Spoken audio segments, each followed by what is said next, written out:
This is my speed on the smaller 11-inch Magic Keyboard. Let's move on to the bigger one.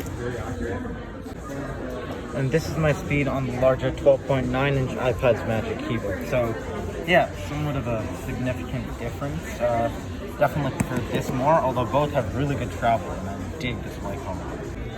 And just for comparison, this is also the 11-inch Smart Keyboard Folio. I think I like this more than I like the 11 inches Magic Keyboard.